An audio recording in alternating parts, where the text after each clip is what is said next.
Previously on Eden. Oh, there she is!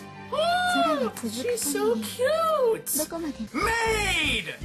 Yes! Because we needed more! Like the way she can bounce between being utterly serious and just like a bubbly maid or whatever reminds me so much of Holo. What kind of bull crap is this? I wanted to see party. I wanted to have that cake. Sleepyhead? You mean she sleeps? Oh my god. Oh, so I am to be the enforcer. Yeah. Ooh, yeah. And our story continues. Hey, everybody out there in YouTube land, Jake the one-man band is back again. I just got back home from work. It's about 10:30. I wanted to play some Eden, so that's what we're playing. Last time, we found out that we had a secret mission to take out anyone who was asking too many questions. Our job just got fun. So Inaba walked through the hallway alone late into the night. As usual, he had no escort, and of course, no orderly with him either.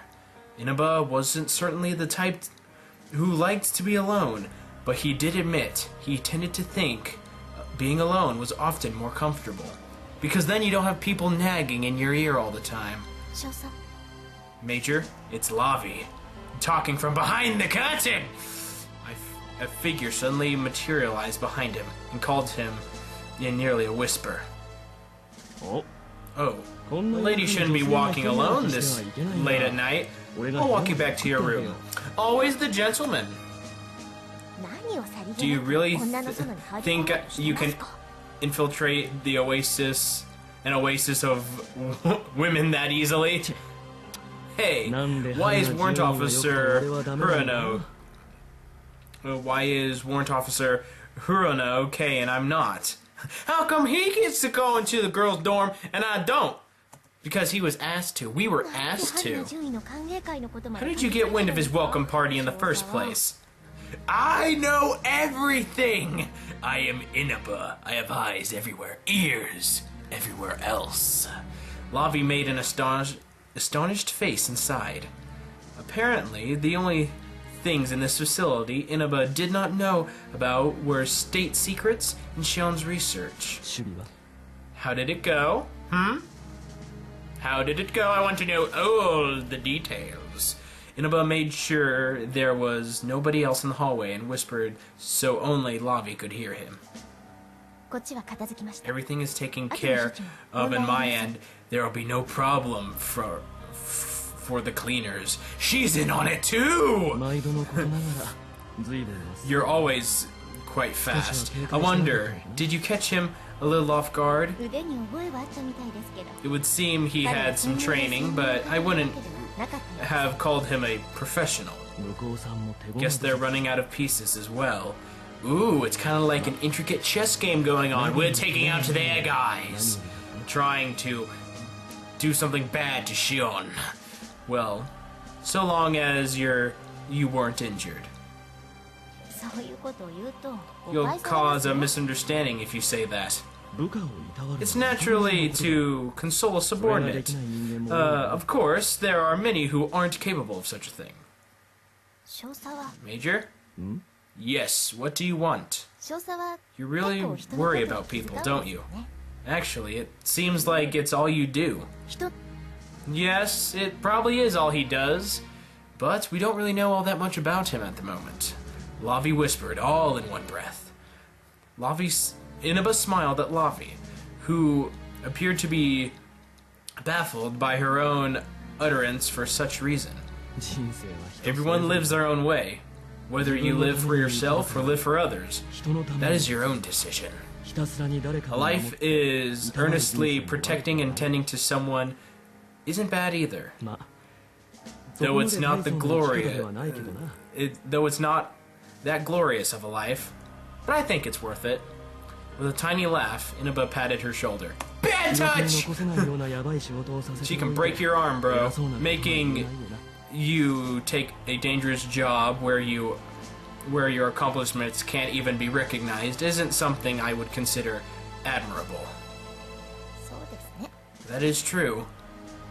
You just have to hand down the orders. I just follow them. I see. It had been barely a year since Lavi was assigned to the facility. Inaba carefully assessed her abilities and gave her many unofficial assignments, such as tonight's. She had never once failed and performed splendidly. To Inaba, she was a rare kind of subordinate. You mean the kind that actually gets things done? How did the other one do? No idea. I still haven't gotten the report. Oh no, we may have someone getting out. Was it alright to have him do a job like this all of a sudden? You've seen Haruna's record, haven't you? Has she? Has she? We don't know. She cast her eyes down and was staring intently at the floor. Lobby? I haven't seen his records. I know better than I know better than anyone just how capable he is. Ooh, capable. How does she know I'm capable? Inaba silently stared at her. Although her tone was indifferent, there was a there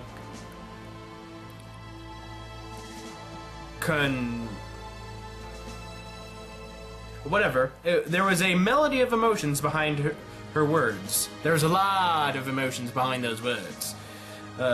He may have been her superior, but that doesn't mean he knew everything about his subordinates. If you know, then you should understand. Haruna can take care of it. He may have the ability, but whether or not he's trustworthy is a different story. I think I could be trustworthy. Spies go through formal procedures and get assigned here. If word were to get out that we're purging them, I'm not so sure we can trust Warrant Officer Haruna so easily. Now they're not trusting me, even though they gave me a dangerous mission. Inaba brushed the stubble on his chin. I think you'll understand after his assignment is over. He's not the type who would go against the order of a superior officer. We should just let him undertake these dangerous jobs. It won't be in the military's favor if he gets rusty. Besides, it's only my head on the line if he turns on us. No big deal. Lavi swallowed hard and peered closely at Inaba's face. Even so, his expression did not change. Hey, Lavi, it's okay. I know you like me. Want to know why I have so much faith in Ryu Haruna? Why? We're accomplices from way back. Inaba grinned, a bit surprised at how gloomy his voice sounded. The uniformed girl did not hide her bewilderment as she gazed at him. We were old comrades, old buddies, old pals. But what does that mean? I do not know. My heart was terrifyingly calm. My footsteps chiseled a uniform rhythm into the carpet with each step. The beat echoed in my head as I made my way through the halls. This was my other self, one who I had not released in quite some time. You mean the beast? We released the beast. Gotta go kill someone. Although it was brief, I was overjoyed by the fact that I had been able to return to who I was when I fought on the front lines. The animal, the beast. The transition was not difficult. I had simply resumed doing something that I had done many times before, without going easy and without no hesitation. And with no hesitation, I took a single human life with these hands. Rio? Alicia. What do you want? I'm in beast mode! Don't get in my way! A voice echoed in the empty space. The maid girl rushed over to me with a light pitter-patter in her gait. Her two large What? Her true love bulges? What? What are you talking about, son? Which did not suit her childish face, bouncing along as I quickly looked away. Okay, yeah, it was those. Okay, we're talking about boobs. What's the matter? It's quite late. Yeah, I know. It had been a few days since I learned she was an age where it was not fitting to refer to her as a girl. She's holding a clock. Or a radio. Or a radio clock. However, I couldn't help but think of her as younger. Because of that face! Look at that face! I do not believe you are on the night shift, are you? Do you happen to suffer from poromania? Are you talking about sleepwalking? Or, like, insomnia? Am I some senile old man? I'm just on a nighttime stroll. And you? Oh, she's a maid. Her work is never done. I'm Alicia. She was really insistent. And you, Alicia? Oh, she meant call me by my name. Don't use the pronoun game with me. Call me by my name. That's what she was implying. The radio broke. A radio. Yeah, right there. The radio clock. TV killed the radio star.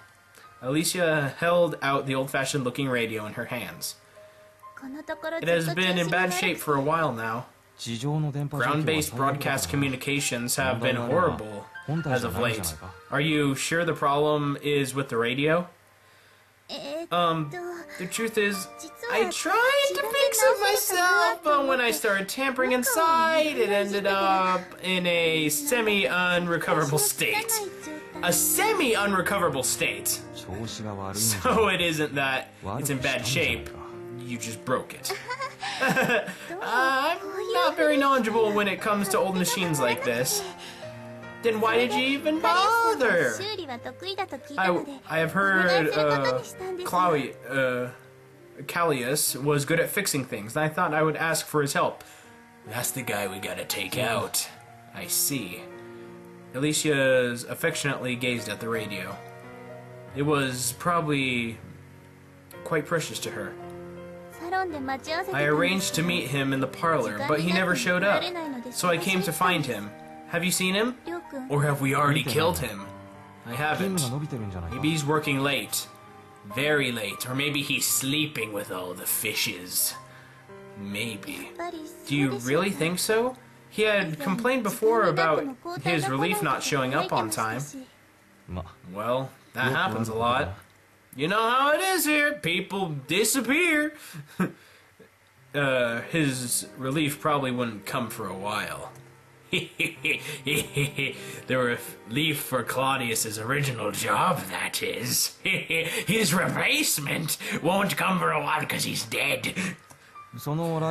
Are you in a rush to have the radio repaired? It's not urgent. Why?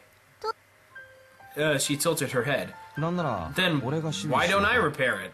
I'll let Sergeant Claudius know. I don't know why I keep saying Claudius. That's just what I think. But it's like Callius. Oh, Rio, you can fix radios? I've had to repair transceivers in the field on occasion. I don't mind working with my hands. Especially when I have to kill people. Oh, then, may I trouble you? I really do not mind if it takes some time. Yeah. Don't you worry, I'll fix it. I took the radio from her hands, past tense. It seems to be quite an antique, but it should still be pretty simple inside. Then again, no radio was ever that complex in the first place. I think some radios have been complex. What? I reach at my waist on reflex only to find an empty holster. I clip my tongue in frustration. Why did I leave my gun back at the room? Although I was prohibited to fire, maybe I should Really should have kept a sidearm just in case. Rio? Be quiet. Huh? Someone's here. I can hear the familiar echo of soldiers' boots coming one after the other. Judging from the footsteps, I guess 10. No, 20 people were coming. Well, that's quite a lot. Holy crap. They were approaching slowly and were undoubtedly coming towards this hall. Steadily and unhesitant movement, but not bloodthirsty. There was a slight impatience to them. I clicked my tongue again. Did I mess up? Well, I couldn't have made a mistake. And just for argument's sake, if I were somehow discovered, there would have been at least an alarm. It was more likely that something else had occurred, but since they were coming this way, I couldn't help but feel anxious. Alicia, take the radio. Go find a place to hide. I'll come back for you later. Alicia remained quiet like I asked, and gazed at me with a concerned look on her face. If something were to happen, I couldn't involve an innocent civilian girl. I had to ensure her safety first and foremost. Elika. It's Elika, not Alicia, is it? The piece of paper that I wrote their names down on is gone. I can't find it. Oh well. Come with me. Huh? Rio, what is it? Never mind that. I can't leave you here. Just take my hand and come with me. Take my hand. There's a world I need to know. I want to know. Can you show me about these strangers like me? I forcefully grabbed her hand. Where are you going? A clear, distinct voice rang out. A voice that reverberated through my ears and touched my heart as she slowly walked over. A slow, steady gait. Who was it? It was a girl so short, delicate, and sweet that she looked as if she might break if one were to touch her. It's Sion, guys! We finally get to see her! I could not avert my gaze as she walked over. My eyes were glued to her.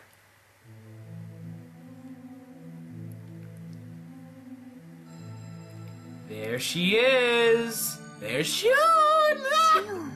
Sion, you actually came out of your room! Oh my god! Elika... Alicia, bleh. I'm never gonna get these names right. I'm so terrible, quietly whispered. She didn't need to say it. I already knew the girl before me was Sion. I told you to take me with you when you were going somewhere. The girl, Sion, halted and turned her absent eyes towards me. The sound of her voice brought me to my senses, although I still felt the presence of some yet unseen people gathering around us. I don't know what you're talking about, but we have a situation. We got people coming. Yeah, situation. People coming. It's not really a party. Oh, the soldiers. It doesn't really matter to me. Do they bother you? She seemed to realize the hall was being surrounded. There's no way I wouldn't be. So are they hostile? Okay, everyone get back. You're in the way. She said in a flat tone and surveyed the perimeter. Although her words were stern, she didn't put much feeling into them. But even so, her voice was strangely soothing. Ryo? Yeah? What you want? Are you not going to tell the soldiers that there was nothing to worry about as well? Oh, that's right. So where did these soldiers come from? Were they with Sion? Did I miss something? What's going on? It appeared I was a bit dumbfounded by Shion's sudden arrival. Or maybe that's what we're supposed to be. We're supposed to just be completely dumbfounded. I I refocused and hurried to where the soldiers were surrounding us. There was no reason for me to flee now that I knew what was going on. So they're just her protective detail, I guess? Maybe? Or they backed down after I spoke to the sergeant major commanding them and informed him I would take responsibility for returning Sion to her room. Oh, okay, so they were her escort and stuff. Or looking for her. Alrighty. Phew. Thank you very much, Ryo. Elika watched over our negotiation attentively, jogged over and bowed. It doesn't really matter to me, but I glanced at Sion, who was staring at me for some reason. Why does everyone stare at me? Elika nodded and faced her. Sion, why are you... That's my line. So it is Elika, okay. Don't leave without telling me, Elika. Oh, sorry. You seem to be concentrating on your work, so I thought it would be bad to bother you. I've never once thought as you as a bother. There is no need for such silly concern. Sion, child her? I think it'd be chide her. Elika bowed gently and concentrated her eyes on Sion. But Sion, I can't believe you came out. Don't take that anywhere. Don't make jokes. She came out of her room, not the other thing. Yes, from what I heard earlier, Sion almost never showed herself before others. I had a strange premonition and just couldn't stay put. What was this premonition? Yes, what premonition? Sion, did you... How come I'm blocked out? How come I don't get to see me? Did you see the future? No, it's nothing. Oh, okay. You just had a thing that caused you to come out of your room, and no, it's nothing. Don't worry about it. Sion shook her head. I've had a lot of work lately, so I just wanted a small change of pace. I may have troubled the soldiers unnecessarily. She showed an unpleasant smile before sharply turning away. I could see two shadows approaching 10 meters behind her, approximately 10 meters behind her. They were the two who were supposed to guard her tonight.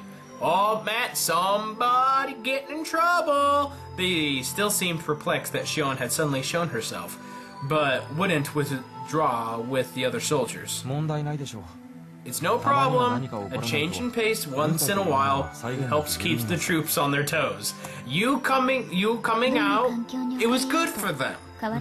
Though there are people that will never change regardless of the environment they're put into. This is true. A wolf won't lose his fangs even if he gets lost in a flock of sheep. This is true, but what would you be referring to? Something boring. What do you mean boring? She said curtly and shook her head. I think that was a good quote. Don't be bored. What? Why? First you come out of your room, start spatting out all this nonsense, and then you don't even explain yourself. We need to get this girl some social lessons. I didn't know what she wanted to say, but decided not to think about it too deeply. By the way, who are you? I'm the main character of this story. I straightened my posture and turned to salute her. Warrant Officer Ryo Haruna of Research Facility Number 703's Defense Unit Platoon 11. I was about to say Platoon. Platoon 11. Ryo Haruna. Yep, that's me. She stared at me intently with those deep, unmoving eyes. Well, I don't think they could really move a lot. I mean, the pupil takes up 90% of the entire eye. So you're not probably going to see a lot of movement from them. Are you the one who was assigned here a few days ago? Yes, that was me. I've heard about you. Oh, really? Have you? I'm sorry I have not introduced myself sooner. Well, apparently you don't introduce yourself to most of the staff, so why am I so important? She spoke in a refined voice and slightly bent her knees for a small bow. Yeah. Not at all. Don't worry about it. It was a quick bow, but she moved with such grace. I could see it now. Her behavior was certainly that of a princess. But she lacks social skills. It's just... I've never actually requested protection. All of this makes me want to scream for everyone to leave me alone. Oh, I have that feeling. I know that feeling. A princess with a sharp tongue, at that. Furthermore, just leaving my room caused such a stir. You soldiers just need to calm down. We're soldiers. Calm down isn't in our vocabulary of words that we know. She also seemed to have her share of complaints. Well, maybe you should, like... What's the word I'm looking for? Send those complaints to Inaba, and then he can make some changes. I'm just saying, that's the proper procedures in this place. Could she just be Sion's body double? Is there something you want to say? Her mouth warped into a sarcastic grin, and she drew closer. Yeah. No, it's not much. We're both keeping secrets from each other. This is the beginning of a beautiful relationship, my friends. Not so much. Don't beat around the bush. Say everything you want clear as crystal. Ambiguity isn't good. I apologize. I bowed. In this place, I am Sion's guard, which makes her my superior. And I always follow a superior's orders. Sion, isn't that enough? Yes, I said too much. She gave another quick bow. Well then, I will excuse myself. It appears my presence here will only cause trouble. Elika, I'm going back to my room. Come with me. Elika nodded and walked up to her side. Please wait. I'll accompany you as well. You need all the protection you can get. The guards who kept their distance couldn't be relied on. Them cowards! And they didn't even know she got out, neither! Although she was just going back to her room, I said I would take responsibility. I had no intent of seeing the princess off here. But she shook her head. Don't argue with me, girl! Unnecessary. Elika is with me. Besides...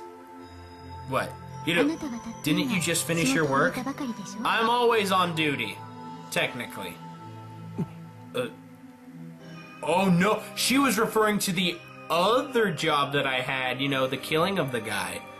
How does she know that? I couldn't move as those eyes which seemed to see through everything fell upon me. Did she know or... Do take care. Thanks. Sion's mouth looked like she was smirking as she said that. Or was that a smile? It was hard to tell. Smirking and smiling are pretty similar. Aw, dang. We met Sion and she knows stuff. She knows a lot of stuff. Alrighty, guys. That will end this episode here. I think this was a good place to end, and it was a great episode. We finally met Sion, so... met Sion. There we go. Save that right there. So, be sure to like and favorite if you've enjoyed. Subscribe, of course. I'll see you guys next time I'm out there in YouTube land. Be a good person, tip your waitresses, and keep moving forward. I'll see you next time. Yoo-hoo!